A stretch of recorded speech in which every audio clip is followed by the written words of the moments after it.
لنبدأ أولا. وصلنا إلى مكة، وقفنا على باب المسجد الحرام، ماذا نصنع؟ نقول كما نقول في المساجد الأخرى: بسم الله والسلام على رسول الله، اللهم اغفر لي ذنوبي وافتح لي أبواب رحمتك، ثم إلى الكعبة. نستلم الحجر الأسود، يعني نمسحه باليد ونقبله إن أمكن، فإن لم يمكن فلا تزاحم فتتأذى وتؤذي ويحصل انشقاق وكلام وجدال. يكفي أن تشير إليه بيدك، ما هو باليدين كلها كما يفعل العوام، لا، بيد واحدة اليمنى، وتقول السلام وتقول بسم الله والله أكبر، اللهم إيمانا بك وتصديقا بكتابك ووفاء بعهدك واتباعا لسنة نبيك محمد صلى الله عليه وسلم. تنحرف على اليمين وتطوف 7 أشواط، من الحجر إلى الحجر شوط، ثم منه ثانية إليه ثانية شوط آخر. في هذا الطواف افعل سنتين. السنة الأولى الاطباع، والاطباع أن تجعل وسط الرداء تحت إبطك الأيمن وطرفيه على الكتف الأيسر، وهذا في الطواف فقط. أما ما يفعله العوام تجده مطبعا من حين حرم من الميقات، هذا غلط. السنة حق أن تتبع، ما فيه اطباع إلا في الطواف فقط. الاطباع في جميع الأشواط 7. السنة الثانية الرمل أن تسرع في المشي، لكن في الأشواط 3 الأولى فقط. 4 الباقي ليش؟ ما فيها رمل، تمشي عادي. الرمل إذا لم يمكن لشدة الزحام سقط. لا تقول أنا والله قوي نشيط أبي أرمل أدعس اللي قدامي، ما يصير هذا، لكن تمشي على ما أنت عليه حسب ما يسمح به الزحام. في هذا الطواف إذن سنتان. الأولى إيش؟ الاطباع، وهو أن يجعل وسط الرداء تحت إبط الأيمن وطرفيه على كتفه الأيسر، وإذا انتهى من الطواف أعاد الرداء على حاله وستر المنكبين. طيب، في سنة أخرى وهي الرمل في الأشواط 3 الأولى فقط، والباقي تمشي حتى لو كان المطاف واسعا ولا زحام فيه، امشي في 4 الأخيرة، لأن النبي صلى الله عليه وعلى آله وسلم حين طاف في حجة الوداع رمل 3 ومشى 4. طيب، إذا درت حتى وصلت الركن اليماني امسحه بيدك ولا تقبله، لأنه ما فيه حجر يقبل في الدنيا كلها إلا واحد، ما هو؟ الحجر الأسود. لا تقبل الركن اليماني. طيب، إذا لم تستطع أن تمسحه لكون المطاف مزحوما لا تفعل شيء ولا تشر إليه، لأنه لم يرد عن النبي صلى الله عليه وعلى آله وسلم أنه أشار إليه. وماذا تقول بين الركن اليماني والحجر الأسود؟ تقول ربنا آتنا في الدنيا حسنة وفي الآخرة حسنة وقنا عذاب النار. بعض العوام يكمل يقول أدخلنا الجنة مع الأبرار يا عزيز يا غفار. هذا الدعاء من كيسه، تعرفون الكيس؟ هذا من الجيب، ما هو من السنة، ليس من السنة. طيب، إذا خلصت قلت ربنا آتنا في الدنيا حسنة وفي الآخرة حسنة، خلصت ولا وصلت الحجر، تسكت؟ لا، أعيد ربنا آتنا في الدنيا حسنة وفي الآخرة حسنة وقنا عذاب النار، أعيد حتى أصل إلى الحجر. إذا وصلت الحجر كبر الله أكبر، ولا حاجة تقف وتستقبل الحجر، ما له داعي، حتى لو كنت تمشي كبر الله أكبر. في بقية الطواف ماذا تسمع؟ ماذا تقول؟ قل ما شئت، اقرأ القرآن، اذكر الله، كبر الله، سبح الله، ادعو، لأنه روي عن النبي صلى الله عليه وعلى آله وسلم أنه قال: إنما جعل الطواف بالبيت وبالصفا والمروة ورمي الجمار لإقامة ذكر الله. أكملت الأشواط 7، فماذا تصنع؟ اذهب إلى مقام إبراهيم. مقام إبراهيم كان حجرا وضعه إبراهيم الخليل عليه السلام حين ارتفع بناء الكعبة، فوضعه ليرتفع وبقي.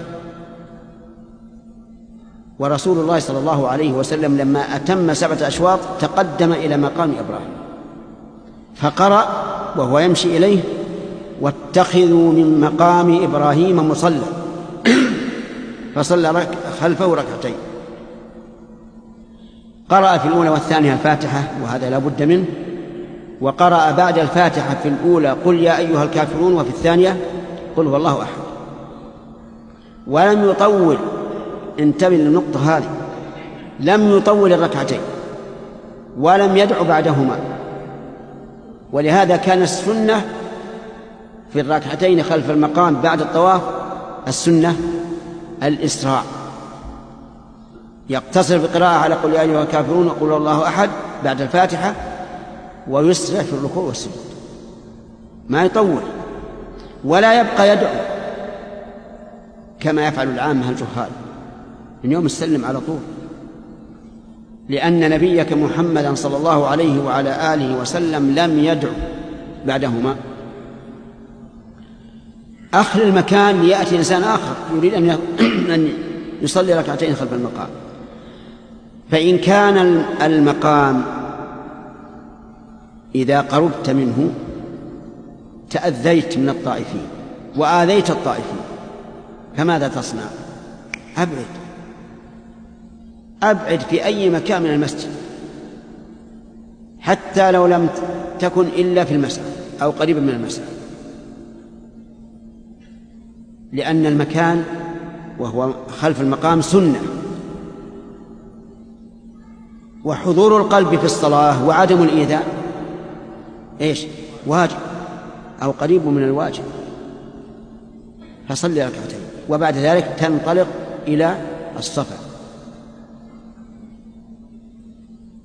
فإذا دنوت منه فاقرأ إن الصفا والمروة من شعائر الله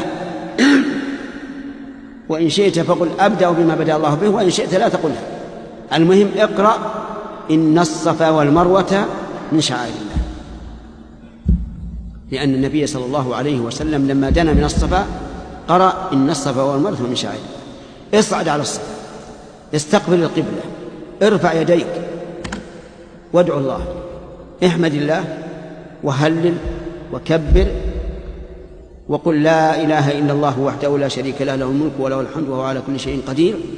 لا إله إلا الله وحده أنجز وعده ونصر عبده وهزم الأحزاب وحده. ثم ادعو بما شئت، ثم أعد الذكر مرة ثانية، ثم ادعو بما شئت، ثم أعد الذكر مرة ثالثة، ثم انزل متجها إلى المروة، تمشي على عادتك حتى تصل إلى العلم الأخضر، وهو معروف علم يعني عمود أخضر وفوقه نور أخضر. إذا وصلت إلى هذا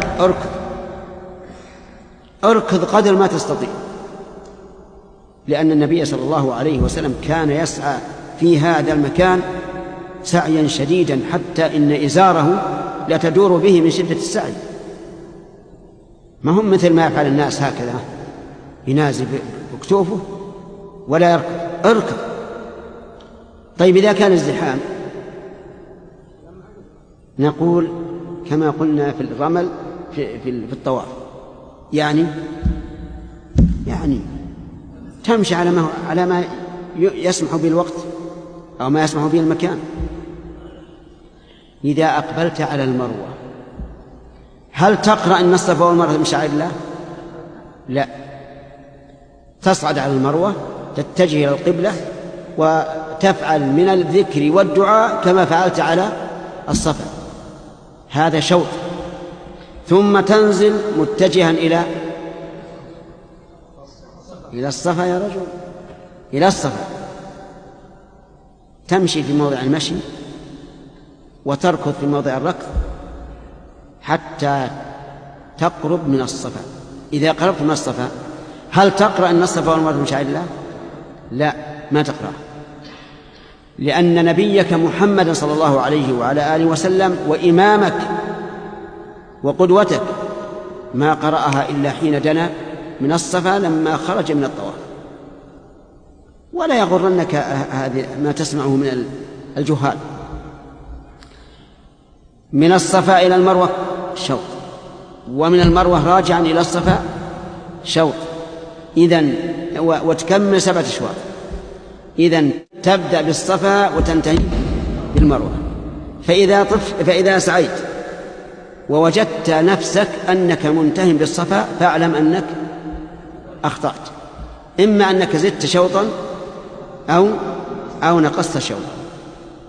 واضح يا جماعة؟ واضح. ماذا تقول في السعي؟ السعي طويل. ماذا تقول؟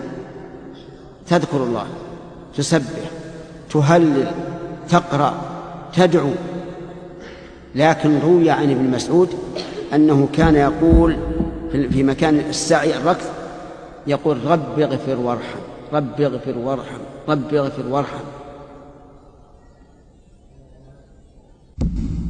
في مكان الركض. والركض كما قلنا أولا بين العالمين. طيب، انتهيت من الأشواط 7، فماذا تصنع بعد ذلك؟ إن كنت مفردا أو قارنا تبقى على إحرام، وإن كنت متمتعا تذهب إلى الحلاق وتقصر، ثم تحل الحل الكامل، تلبس الثياب وتتطيب وتتمتع بأهلك إن كانوا معك، كل شيء يحل لك. انتهت العمرة الآن أو لا؟ أسألكم جماعة، انتهت العمرة.